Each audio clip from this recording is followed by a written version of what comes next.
Petroleum വകുപ്പ് കൊടുത്തു. കേരളത്തിലെ ടൂറിസം മേഖലയെ ഊർജ്ജസ്വലമാക്കാൻ, കേരളത്തിന്റെ ടൂറിസം മേഖലയെ കുറിച്ച് ഒന്ന് ചർച്ച ചെയ്യാൻ കേരളത്തിന്റെ മുഖ്യമന്ത്രി പിണറായി വിജയന്റെ മരുമകനുണ്ടല്ലോ റിയാസ് ഇതുവരെ സുരേഷ് ഗോപിയെ കാണാൻ പോലും തയ്യാറായിട്ടില്ല, നേർക്കുനേർ. അപ്പോ എന്താ അർത്ഥം? നമ്മൾ വികസനത്തെ കുറിച്ച് ചിന്തിക്കുന്നു. നമ്മൾ കേരളത്തിന്റെ വികസനത്തിനു വേണ്ടി കേന്ദ്രം 2 മന്ത്രിമാരെ കൊടുത്തിട്ടുണ്ട്. രണ്ടാമത്തെ ആളാരാണ്? നമ്മുടെ ജോർജ് കുര്യനാണ്. ശ്രീമാൻ ജോർജ് കുര്യൻ അദ്ദേഹം രാഷ്ട്രീയത്തിൽ പരിണിതപ്രജ്ഞനാണ്. ആ ജോർജ് കുര്യൻജിക്ക് കൊടുത്ത വകുപ്പ് എന്ന് പറയുന്നത് അനിമൽ ഹസ്ബൻഡറി ആണ്, മൃഗസംരക്ഷണ വകുപ്പാണ്. അദ്ദേഹത്തിന് കൊടുത്തിട്ടുള്ള മറ്റൊരു വകുപ്പ് തീർച്ചയായിട്ടും ഈ കേരളത്തിലെ അമ്മമാർക്ക് മുഴുവൻ ആവശ്യമുള്ള താല്പര്യമുള്ള പശുപരിപാലനമാണ്. അദ്ദേഹത്തിന് തന്നെ നിരവധിയായിട്ടുള്ള കാര്യങ്ങൾ കേരളത്തിനു വേണ്ടി ചെയ്യാൻ സാധിക്കും. ഏറ്റവും കൂടുതൽ കടലോരമുള്ള കേരളത്തിന്റെ കടൽ തീരത്തെ നോക്കാൻ, സംരക്ഷിക്കാൻ, പദ്ധതികൾ ഏറ്റുവാങ്ങാൻ ഫിഷറീസ് വകുപ്പ് അദ്ദേഹത്തിന് കൊടുത്തിട്ടുണ്ട്. എന്നാൽ ആ ജോർജ് കുര്യനുമായിട്ട് ചർച്ച നടക്കുന്നുണ്ടോ? അടച്ചിട്ട മുറിയില് ശ്രീമാൻ പിണറായി വിജയന് ഒരു 10 മിനിറ്റ് പുറത്തു വേണ്ട. നിങ്ങൾ മഹാനാണ്. പുറത്തെന്തായാലും ചർച്ച വേണ്ട. പക്ഷെ ഞങ്ങൾ ചോദിക്കുന്ന ചോദ്യം, നിങ്ങൾ അടച്ചിട്ട ഒരു മുറിയിൽ എത്രയോ ആളുകളെ നിങ്ങൾ കാണുന്നു. നിങ്ങൾ കേരളത്തിൽ ഒരു വലിയ യാത്ര നടത്തിക്കൊണ്ട്, ബസ്സിലൊരു യാത്ര നടത്തിക്കൊണ്ട് എത്രയോ മണിക്കൂറുകൾ നിങ്ങൾ ദുരുപയോഗിച്ചു. ഒരു ഗുണവും ഉണ്ടായില്ല. ഒരാളുടെയും പുറത്തു തട്ടിയില്ല, ആശ്വസിപ്പിച്ചില്ല, സമാധാനിപ്പിച്ചില്ല. ആ യാത്ര അങ്ങോട്ട് കഴിഞ്ഞുപോയി. അപ്പോഴാണ് AK ബാലൻ പറഞ്ഞത്, യാത്രയ്ക്ക് ഉപയോഗിച്ച ബസ് വേണമെങ്കിൽ മ്യൂസിയത്തിൽ വെക്കാമെന്ന് പറഞ്ഞ ആ ബസ്സിലെ പരിപാടിയൊക്കെ നടത്തിയ പിണറായി സാറിനോട് ഞങ്ങൾ ചോദിക്കുകയാണ്. 2 കേന്ദ്രമന്ത്രിമാർ, ആ 2 കേന്ദ്രമന്ത്രിമാരുടെ കൂടെ അടച്ചിട്ട മുറിയിൽ ഒരു 5 മിനിറ്റ് ചർച്ച നടത്താൻ കേരളത്തിന്റെ ബഹുമാനപ്പെട്ട മുഖ്യമന്ത്രി തയ്യാറായിരുന്നുവെങ്കിൽ ഇന്ന് നമുക്ക് വലിയ ഒരു മൂവ്മെന്റ് ഈ കേരളത്തിന് വേണ്ടി ഉണ്ടാക്കിയെടുക്കാൻ സാധിക്കുമായിരുന്നു. അതിനുള്ള സാഹചര്യം ഒരുക്കാൻ തയ്യാറായിട്ടില്ല. ഇൻഫ്രാസ്ട്രക്ചറിന്റെ മേഖലയിൽ കേരളം മുന്നോട്ട് പോവുകയാണ്. ഇന്ന് ആരാധനായിട്ടുള്ള അമിത്ഷാജി ഇവിടേക്ക് കടന്നു വരുമ്പോ സ്റ്റാർട്ടപ്പ് ഇന്ത്യയും സ്റ്റാൻഡപ്പ് ഇന്ത്യയും എല്ലാം തന്നെ നമ്മുടെ മുന്നിൽ നിൽക്കുമ്പോ നമ്മുടെ കൊച്ചിയില് 25,000 പേർക്ക് നേരിട്ട് ജോലി കിട്ടുന്ന 1000 ഏക്കർ സ്ഥലം അക്വയർ ചെയ്തെടുത്തുകൊണ്ട് ഗുജറാത്ത്, ഒറീസ, മഹാരാഷ്ട്ര, ആന്ധ്ര, കേരളം 5 സംസ്ഥാനങ്ങളെ സെലക്ട് ചെയ്തു. എന്താ, നമുക്ക് രാഷ്ട്രീയമുണ്ടോ? അമിത്ഷാജിക്ക് രാഷ്ട്രീയമുണ്ടോ? അമിത്ഷാജി കേരളത്തോട് രാഷ്ട്രീയ വിവേചനം കാണിച്ചിട്ടുണ്ടോ? ആന്ധ്രയ്ക്കും ഒറീസയ്ക്കും ഗുജറാത്തിനും മഹാരാഷ്ട്രയ്ക്കും കൊടുക്കുന്നത് പോലെ കേരളത്തിന് 25,000 പേർക്ക് നേരിട്ട് തൊഴിൽ കിട്ടുന്ന, 50,000 പേർക്ക് പരോക്ഷമായിട്ട് തൊഴിൽ കിട്ടുന്ന റെയിലിന്റെയും റോഡിന്റെയും കടൽ തീരത്തിന്റെയും കണക്ടിവിറ്റി മാനിച്ചുകൊണ്ട് 1000 ഏക്കർ സ്ഥലത്ത് കൊച്ചിയിൽ കപ്പൽ നിർമ്മാണത്തിന്റെ ക്ലസ്റ്റർ വരികയാണ്. അതിന്റെ തീരുമാനം കേന്ദ്ര ഗവൺമെന്റ് എടുത്തു കഴിഞ്ഞിരിക്കുകയാണ്. പ്രിയപ്പെട്ടവരെ, ഞാൻ പറയാൻ ആഗ്രഹിക്കുന്നത്, ഇന്ത്യൻ നാഷണൽ കോൺഗ്രസ് എന്ന് പറയുന്ന പ്രസ്ഥാനം, ആ പ്രസ്ഥാനം ഇപ്പൊ വീണ്ടും വോട്ട് ചോദിക്കുകയാണ്. വരാൻ പോകുന്ന പ്രാദേശിക തെരഞ്ഞെടുപ്പിൽ ഇന്ത്യൻ നാഷണൽ കോൺഗ്രസ് വോട്ട് ചോദിക്കും. എന്തിനാണ് വോട്ട്? ഒരവസരം കൂടി തരണം എന്നാവശ്യപ്പെട്ടുകൊണ്ടാണ്. ആ വോട്ട് ചോദിക്കുമ്പോൾ നിങ്ങൾ തിരിച്ചു ചോദിക്കണം. 1956 മുതൽ കേരളത്തെ മാറി മാറി ഭരിക്കുകയും ഇന്ത്യയുടെ ഭരണകൂടത്തിന് നേതൃത്വം നൽകിയ കോൺഗ്രസ് കേരളത്തിലും നിങ്ങൾ ഭരിച്ചു. നിങ്ങൾ എന്ത് മാറ്റമാണ് ഉണ്ടാക്കിയത്? അതുകൊണ്ട് ജനങ്ങൾ ഭാരതീയ ജനതാ പാർട്ടിയുടെ വാക്കുകളെ ഏറ്റെടുത്തുകൊണ്ട് വികസിത കേരളം ഉണ്ടാക്കാൻ നമ്മൾ പരിശ്രമിക്കും. അതിൽ മാറാത്തതും മാറും എന്നുള്ള നമ്മുടെ പോയിന്റിൽ നിങ്ങൾ ഇവിടെ നിന്ന് ഞാനും ദൃഢപ്രതിജ്ഞ എടുക്കും. മാറാത്തത് നമ്മൾ ഒരുമിച്ച് മാറ്റും. ജനങ്ങൾക്കിടയിൽ ജോലിക്കാരെ പോലെ ഞാനും നിങ്ങളും പ്രവർത്തിക്കും.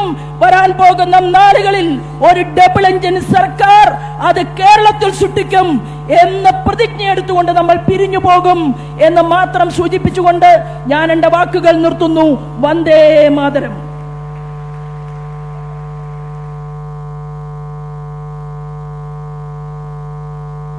പ്രിയപ്പെട്ട സഹപ്രവർത്തകരെ, മാരാർജി ഭവന്റെ ഉദ്ഘാടന കർമ്മം നിർവഹിച്ചിരിക്കുകയാണ് നമ്മുടെ സമാരാധ്യനായിട്ടുള്ള അമിത്ഷാജി.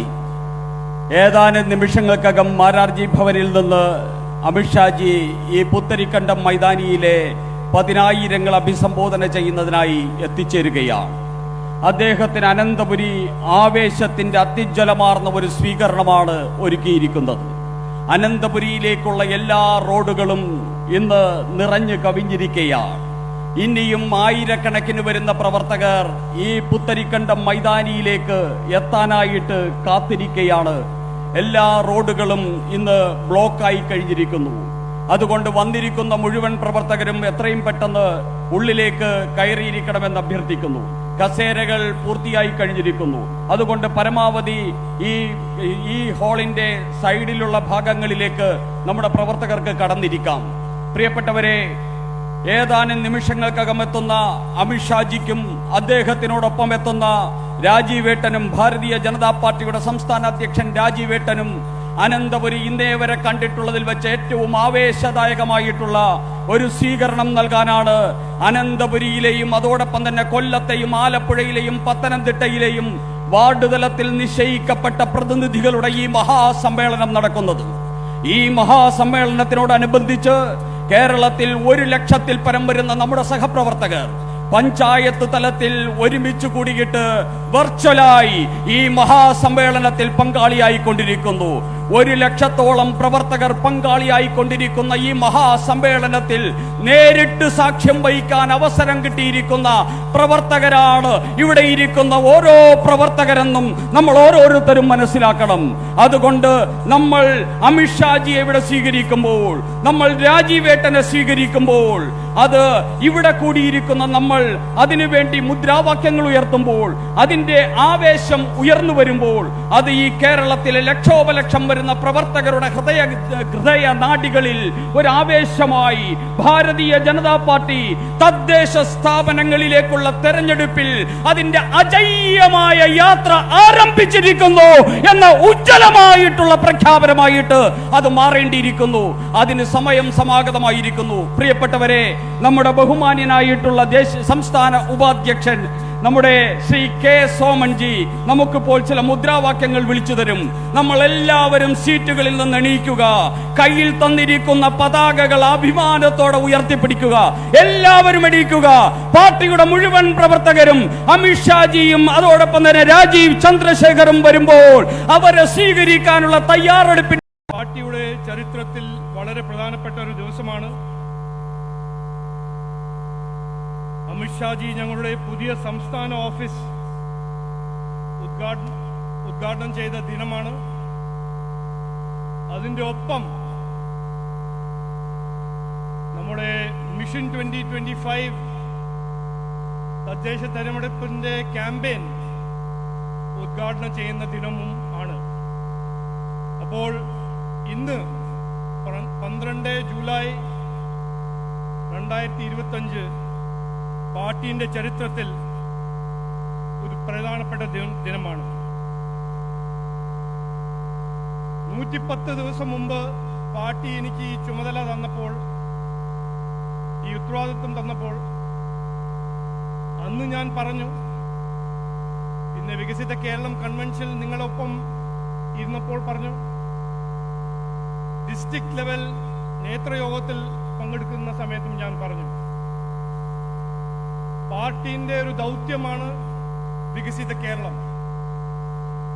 അത് നമ്മുടെ ലക്ഷ്യമാണ്. അത് സൃഷ്ടിക്കാൻ BJP NDA അധികാരത്തിൽ കൊണ്ടുവരാൻ നമ്മുടെ എല്ലാവരുടെയും ലക്ഷ്യവും ദൗത്യമാണ്. അതിനുവേണ്ടി വരാൻ പോകുന്ന തദ്ദേശ തെരഞ്ഞെടുപ്പ് ഏറ്റവും പ്രധാനപ്പെട്ട ഒരു തെരഞ്ഞെടുപ്പ് ആണെന്ന് ഞാൻ അന്ന് പറഞ്ഞു. വികസിത കേരളം കൺവെൻഷന്റെ സമയത്തും പറഞ്ഞു, ഇന്നും ഞങ്ങൾ പറയുന്നു. ഈ 110 ദിവസം, കഴിഞ്ഞ 110 ദിവസം പാർട്ടി എന്തെല്ലാം ചെയ്തു എന്ന് ഞാൻ മുമ്പോട്ട് വെക്കാൻ ആഗ്രഹിക്കുന്നു.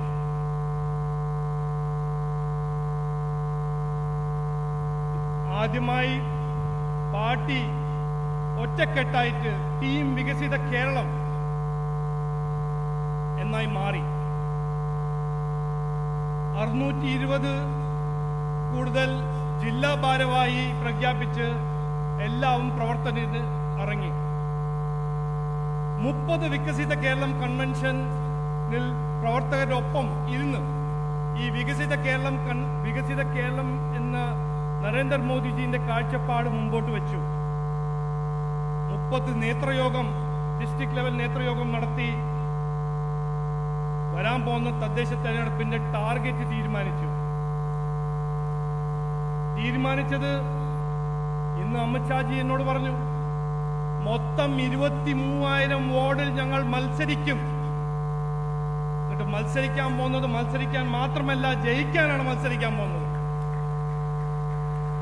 അതിനുവേണ്ടി 18,000 വാർഡിൽ 6 പേരുടെ വികസിത കേരളം വാർഡ് കമ്മിറ്റികൾ രൂപീകരിച്ചു. അപ്പോൾ ഇന്ന് 1,00,000-അധികം വാർഡ് ലെവലിലും മണ്ഡൽ ലെവലിലും ഡിസ്ട്രിക്ട് ലെവൽ ടീം ഇറങ്ങി പ്രവർത്തിക്കുന്നു. ഇത് 110 ദിവസം ഞങ്ങൾ ചെയ്ത കാര്യങ്ങളാണ്.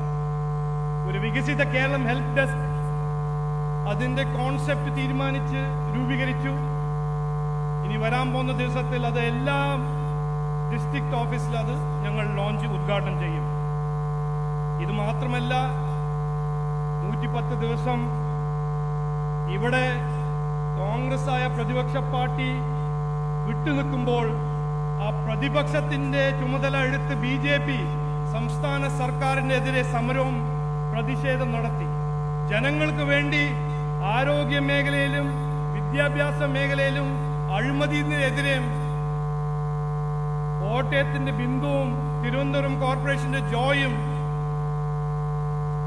നിലമ്പൂരിന്റെ അനന്തുവിന് വേണ്ടി സംസ്ഥാന സർക്കാരിനെ എതിരെ പ്രതിഷേധിച്ചു സമരം ചെയ്തു. ഈ നാട്ടിലിപ്പോൾ ഒരു പ്രതിപക്ഷ പാർട്ടി ആണെങ്കിൽ അത് BJP NDA ആണ്. കോൺഗ്രസും ലെഫ്റ്റും ഒറ്റക്കെട്ടായിട്ട് ഇന്ത്യ അലയൻസിന്റെ പങ്കാളികളായിട്ട് ഇവിടെ കോൺഗ്രസ് പ്രതിപക്ഷ പാർട്ടിന്റെ ചുമതല ഒന്നും ചെയ്യുന്നില്ല.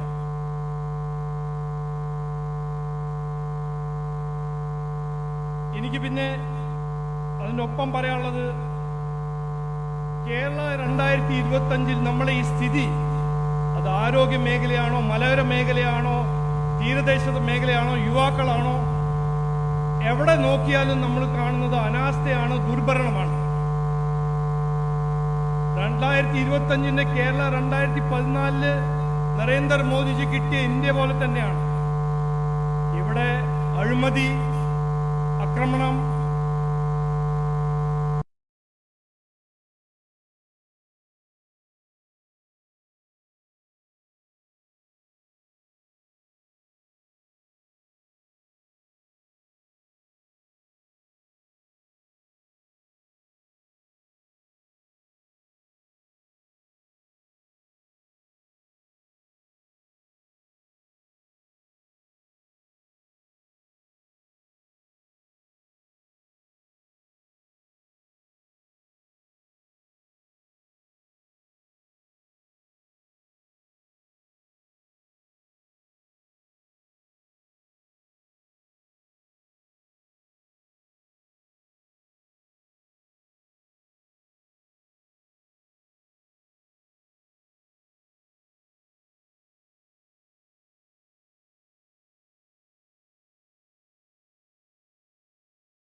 ലോകത്തിന്റെ 4ാം നമ്പർ ഇക്കോണമി ആക്കി മാറി കൊണ്ടുവന്നത് നരേന്ദ്രമോദിജിയാണ്.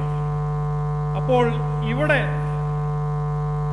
നമ്മുടെ നാട്ടിൽ ഇപ്പോ ഏറ്റവും കൂടുതൽ തൊഴിലില്ലായ്മ, നമ്മുടെ നാട്ടിൽ ഇപ്പോ ഏറ്റവും കൂടുതൽ വിലക്കയറ്റം, ഇതിനെക്കുറിച്ച് സംസ്ഥാന സർക്കാരിനൊന്നും പറയാനുമില്ല, ഒന്നും ചെയ്യാനുമില്ല.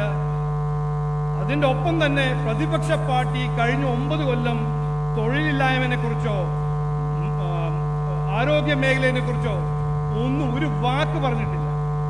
അപ്പോൾ BJP ആണ് ഇവിടെ കൊണ്ടുവരാൻ പോകുന്ന വികസനം കൊണ്ടുവരാൻ പോകുന്ന പാർട്ടി. ഇതിന് ജനങ്ങൾക്ക് സംശയമില്ല, ജനങ്ങൾ ആഗ്രഹിക്കുന്നതാണ് ഈ വികസനം. അപ്പൊ BJP വികസനത്തെ കുറിച്ച് പറയുമ്പോൾ ഈ രണ്ട് പാർട്ടികൾ BJPനെ കുറിച്ച് പറയുന്നത് BJP ഒരു വർഗീയവാദി പാർട്ടിയാണ്. നമ്മൾ നിലമ്പൂരിൽ കണ്ടല്ലോ, ഭരണഘടന എടുത്ത് നടക്കുന്ന ഒരു കോൺഗ്രസ് പാർട്ടി ആരുടെ ഒപ്പമാണ് ഇലക്ഷൻ മത്സരിക്കുന്നത്? ജമാഅത്തെ ഇസ്ലാമിന്റെ ഒപ്പം. അപ്പോ ആ ഒരു ഇരട്ടത്താപ്പ് നമ്മൾ എല്ലാവരും കണ്ടിട്ടുണ്ട് നിലമ്പൂരിൽ. അതാണ് അവരുടെ രാഷ്ട്രീയം. അവസരവാദ രാഷ്ട്രീയം, പ്രീണന രാഷ്ട്രീയം, ദുർഭരണം, ജനങ്ങളുടെ എതിരെ ജനവിരുദ്ധ രാഷ്ട്രീയം. BJP മുമ്പോട്ട് വെക്കുന്ന ഒരു കാഴ്ചപ്പാട് വികസന രാഷ്ട്രീയം, പോളിറ്റിക്സ് ഓഫ് പെർഫോമൻസ്, ജനങ്ങളുടെ പ്രശ്നങ്ങൾ പരിഹരിക്കുന്ന ഒരു വികസനം, ജനങ്ങളുടെ കുട്ടികൾക്ക് അവരുടെ സ്വപ്നങ്ങൾ യാഥാർത്ഥ്യമാക്കുന്ന ഒരു വികസനം. ഇതാണ് ഞങ്ങൾ മുമ്പോട്ട് വെക്കുന്നത്. ഇത് വീട് വീട് കയറി ഈ വികസന സന്ദേശം ഞങ്ങൾ ഈ അടുത്ത 4 മാസത്തിൽ ചെയ്യും. ഇവരുടെ നുണയം, ഇവരുടെ ജനങ്ങളെ വിഡ്ഢിയാക്കുന്ന ഒരു അവസരവാദ രാഷ്ട്രീയത്തിനെ തോൽപ്പിക്കും. കുറെ പറയാനുണ്ട്, ഞാൻ നീണ്ടു സംസാരിക്കാൻ പോകുന്നില്ല. ഇന്ന് നമ്മൾ എല്ലാവരും വന്നിരിക്കുന്നത് നമ്മുടെ ഏറ്റവും ബഹുമാന്യായ അമിത്ഷാജിന്റെ മാർഗദർശനവും അദ്ദേഹം പറഞ്ഞ വാക്കുകൾ കേൾക്കാനാണ് വന്നിരിക്കുന്നത്. അപ്പോൾ അവസാനം ഞാൻ ഇത് പറഞ്ഞ് നിർത്തുന്നു. 4 മാസം നമ്മൾ അധ്വാനിക്കും, നിരന്തര പരിശ്രമം. നമ്മളുടെ ലക്ഷ്യം ബോർഡിൽ എഴുതിയ പോലെ വികസിത കേരളമാണ്. ആ വികസിത കേരളത്തിന് വേണ്ടി BJP അധികാരത്തിൽ വരണം എന്ന് നമ്മളെല്ലാം തീരുമാനിക്കണം. അതിനുവേണ്ടി 4 മാസം നമ്മൾ അധ്വാനിച്ച് നിരന്തര പരിശ്രമം ചെയ്ത് നമ്മൾ പാർട്ടിനെയും പാർട്ടിന്റെ കാൻഡിഡേറ്റ്മാരെല്ലാം ജയിപ്പിക്കണം. ഒറ്റക്കെട്ടായിട്ട് നമ്മൾ അധ്വാനിക്കണം. ഈ ഇലക്ഷൻ കഴിഞ്ഞിട്ട്, തദ്ദേശ തെരഞ്ഞെടുപ്പ് കഴിഞ്ഞിട്ട് അമിത്ഷാജി ഇവിടെ വന്നാൽ, നരേന്ദ്രമോദിജി ഇവിടെ വരുമ്പോൾ ഇങ്ങനത്തെ ഒരു സദസ്സിൽ ആയിരക്കണക്കിന് ജില്ലാ പഞ്ചായത്ത് മെമ്പേഴ്സും ബ്ലോക്ക് പഞ്ചായത്ത് മെമ്പേഴ്സും ഗ്രാമപഞ്ചായത്ത് മെമ്പറും ഗ്രാമപഞ്ചായത്ത് പ്രസിഡന്റുമാരും മുനിസിപ്പൽ കൗൺസിലേഴ്സും മുനിസിപ്പൽ ചെയർമാനും കോർപ്പറേഷൻ കൗൺസിലേഴ്സും കോർപ്പറേഷൻ മേയർസും ഈ സദസ്സിൽ ഉണ്ടാവണം. അത് മനസ്സിൽ വെച്ചിട്ട് അടുത്ത 4 മാസം ഞങ്ങൾ അധ്വാനിക്കും. അമിത്ഷാജിയും നരേന്ദ്രമോദിജിന്റെ സ്വപ്നങ്ങൾ